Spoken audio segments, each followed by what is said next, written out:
Hello guys, welcome back to our channel Praneeth vlogs. ఈరోజైతే నేను మళ్ళీ స్టేషన్కి స్టార్ట్ అయిపోయాను. దేనికి అనుకుంటున్నారా? డాడీ వస్తున్నారు. డాడీని పికప్ చేసుకోవడానికి స్టేషన్కి వెళ్ళిపోయాను.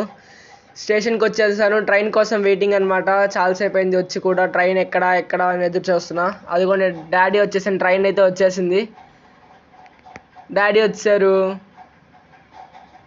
ఇంకా డాడీ రాగానే అందరినీ తీసుకొని లంచ్కి అయితే బయటికి వెళ్ళిపోయాము. చూడండి, మా వాళ్ళు అయితే చెక్ చేస్తున్నారు ఏమిద్దామా అని. ఇంకా అట్లా మొత్తాన్ని బిర్యానీ అయితే ఇచ్చేసాము. అయినా ఇలా దొంగతనాలు చేయడానికి సిగ్గులేదా? Don't book a judge by its cover. అయినా దొంగతనం కాదు, తస్కరించుట. అట్లా మొత్తానికి దాన్ని అయితే తస్కరించేసి మళ్ళీ డాడీని డ్రాప్ చేయడానికి రిటర్న్ అయితే స్టేషన్కి వెళ్ళిపోయాము. మా వాళ్ళు చాలా సీరియస్గా ఒక్కొక్కరు వాళ్ళ పనుల్లో వాళ్ళు అయితే బిజీగా ఉన్నారు. ఇంకా ట్రైన్ వచ్చేసింది. డాడీకి బాయ్ చెప్పి మేము అందరం అయితే రిటర్న్ స్టార్ట్ అయిపోయాము. గల రోడ్డు మీదకి రాగానే అసలు తేజ గడైతే ఆగే పనులు లేదు, పరిగెత్తే పనులలో ఉన్నాడు. ఇంక ఉస్మాన్ గడైతే వాడి పనిలో వాడు ఉన్నాడు. చూడండి ఏం చేస్తున్నాడు. That's it for today guys. You all another video. Till then take care and bye bye.